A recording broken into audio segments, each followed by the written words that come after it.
Ahoj, dnes vám povím nejnovější zprávy. Bojoval o život, přišel o půlku lebky.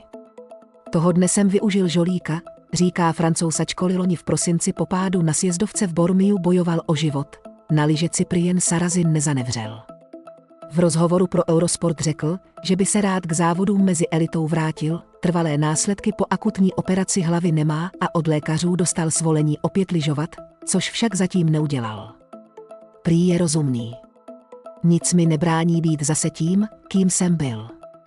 To je neuvěřitelné štěstí, řekl 31letý Francouz. V Bormiu při tréninku na sjezd 27. prosince ztratil na terénní vlně kontrolu nad lyžemi a spadl zhruba z 3metrové výšky na tvrdou sjezdovku. Při operaci mu lékaři odstranili nitrolebeční hematom.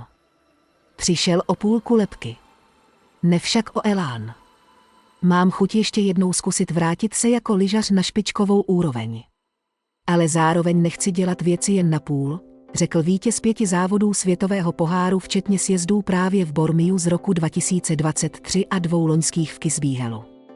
Takže když zjistím, že to na vrcholový sport už nebude, tak přestanu, doplnil Francouz. Rodina byla nejdřív v šoku, když jí své rozhodnutí oznámil. Protože zažili ten okamžik, kdy si mysleli, že mě ztratí.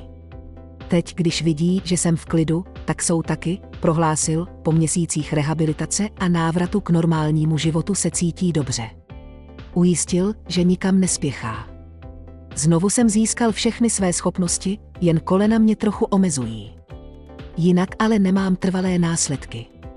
Člověk v životě nemá tolik žolíků a já toho dne jednoho měl a využil ho dokonale, uvědomoval si, poděkoval hlavně neurochirurgovi, který v Bormiu byl náhodou kvůli přípravám na únorové olympijské hry. Kdyby to byl obyčejný světový pohár, už bych tady nebyl, dodal francouzský sjezdař. Děkuji za poslech. Přihlaste se k odběru kanálu a zůstaňte naladěni na nejnovější zprávy.